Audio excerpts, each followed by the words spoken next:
But what happens to you over time, it's not that you're not grateful and it's not that you're rebellious. That's not why you run. That's not why you run.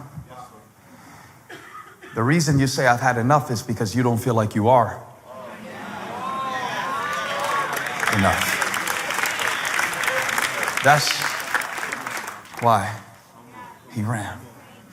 I don't know what else to do. I called for the drought. I released the rain, and nothing's changed.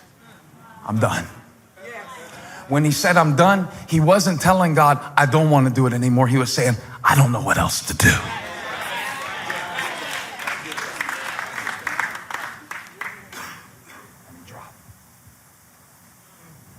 He's done. I can't carry this anymore. I can't do it. So I'm not necessarily going to leave my house. I'm not necessarily going to leave my marriage physically, but emotionally. I'm going to withdraw 15% at a time, and you'll never even know I was taking my heart out of it. One day at a time, he went into the wilderness, running from the disappointment. He wasn't running from Jezebel, bro. He had the drop on Jezebel. And it's interesting to me that the most dangerous place that he could have gone was away from the one who was threatening him. He would have been safer to walk right up in Ahab's palace and say, bring your wife out here. I want to tell her something. He would have been safer to drop a diss track on Jezebel and tell her, what? You want some too. Hashtag, hey Jezebel. I thought about writing a letter to Jezebel. Hey Jezebel, you can go to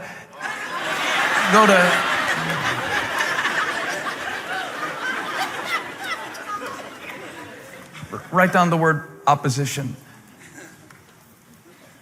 Because certain battles you expect to have to fight. I went on Twitter one time. That enough should produce tears. I went on Twitter one time. Now, somebody said something, it was crazy. Now, please, I don't mean this to be a depressing sermon. We're just talking today, all right? They said they hoped that I had pancreatic cancer and died a slow, painful death. So I clicked on the profile. I was like, what kind of atheist is this? Their handle had a scripture verse in it. What was weird about that is I expected to have to fight people who didn't know God. What I didn't expect. Why are church people some of the meanest people around?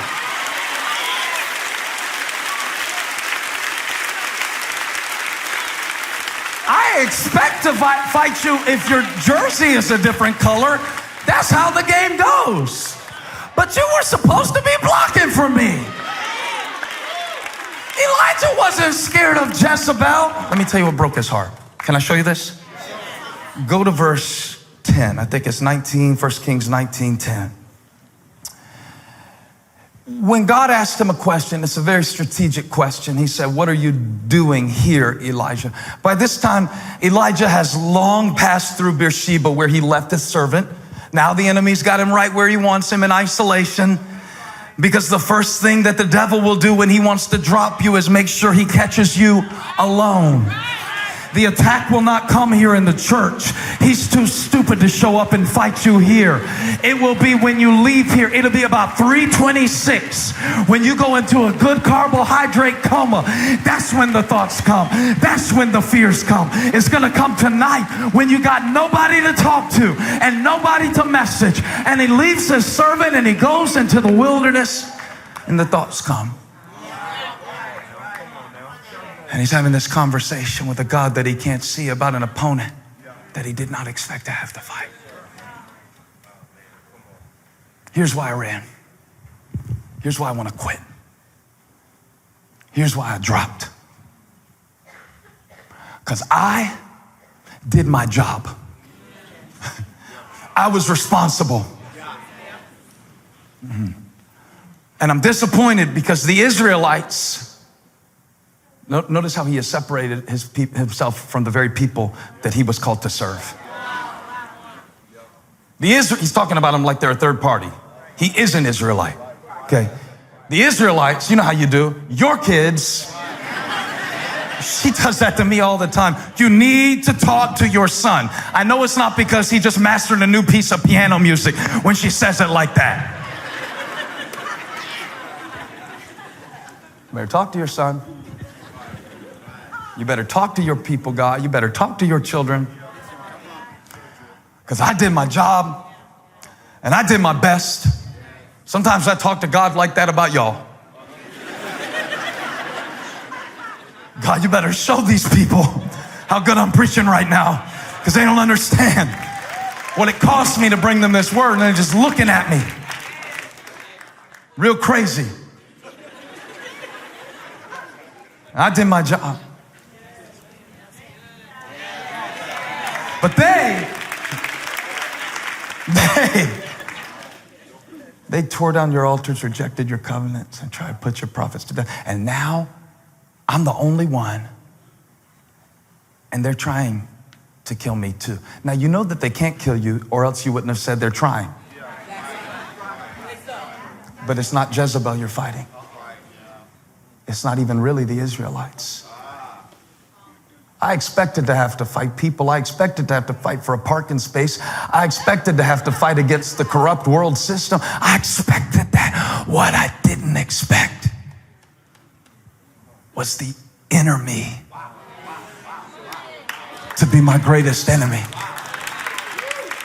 I'm out. I'm done. I could fight the false prophets. I could even deal with Jezebel. But I'm sick of this. I'm sick of being like this. I'm sick of thinking like this. I'm sick of pretending like this. I'm sick of telling everybody fine when I'm really frustrated. I'm done. And it drops. And I thought I might end the sermon here, in the drop zone.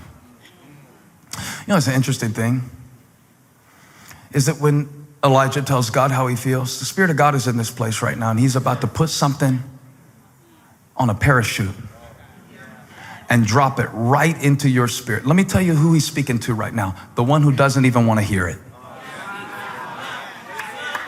The one who doesn't even want to hear it.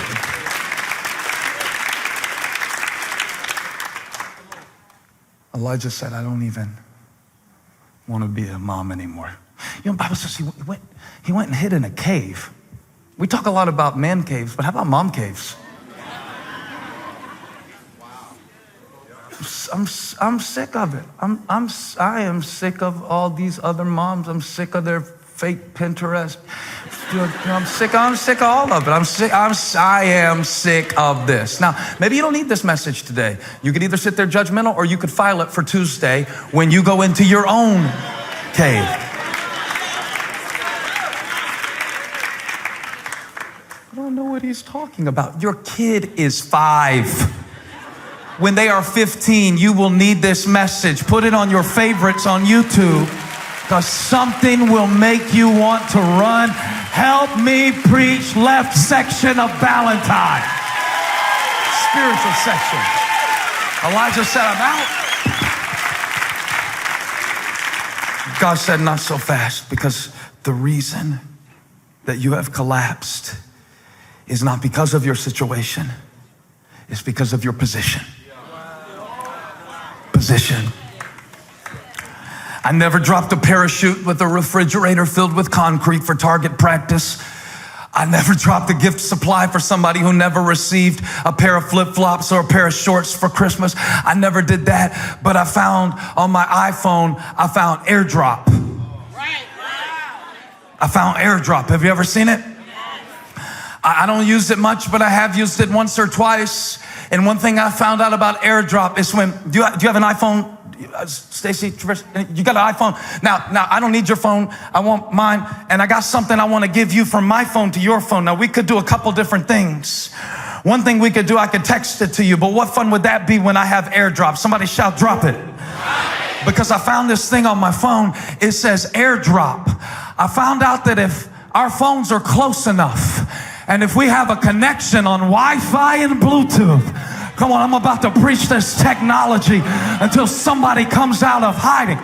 If I got something on my device and you need it on your device, if I can get close enough to your device with my device, what's on my device can jump on your device. If I got a connection, if I come out of the cave, if I get close to the one who created me, close to the one who called me, if I stop running and return to the place of my assignment, I got the drop.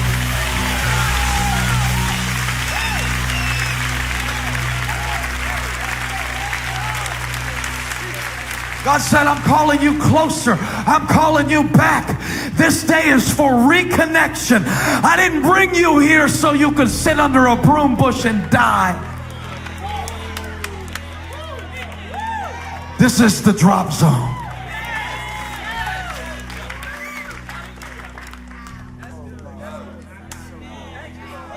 Who is it for? Who is it for? Who is it for? Who is it for? Who is it for, Gaston? Who is it for, UC? Who is it for, Blakeney? Who is it for? You're under the covers. You didn't even come to church. God had to get this message to you through an app, but he's about to drop some in your spirit to strengthen you.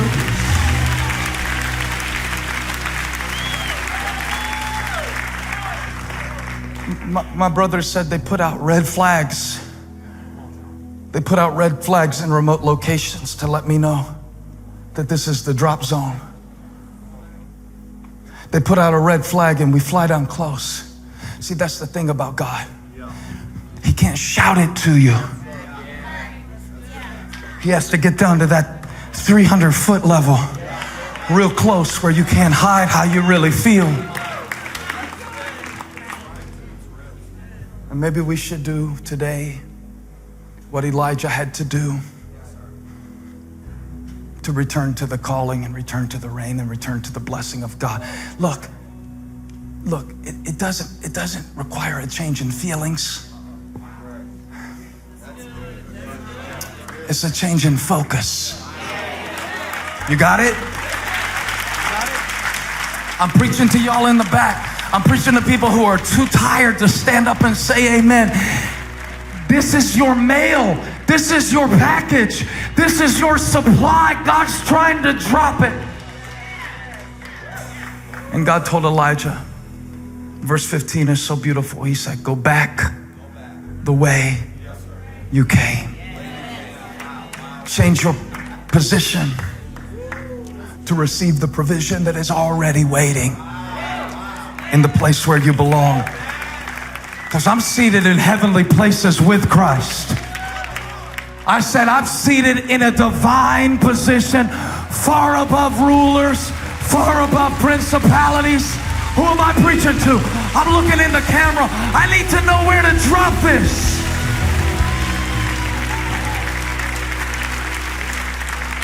So go back the way you came. Change your position. Go back to the place of your opposition. That's where your opportunity is. Did you hear me? Your greatest opportunity is in the place of your greatest opposition. If it were not hard, it would not be worth fighting for. If it were not hard, it would not be worth surviving for. Go back. Go back. Go back to the place of your responsibility.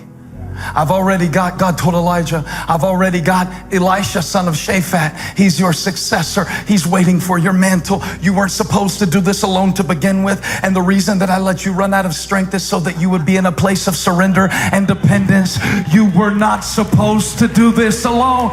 So I had to let you run all the way to the cave, all the way to the disappointment so you could get this drop.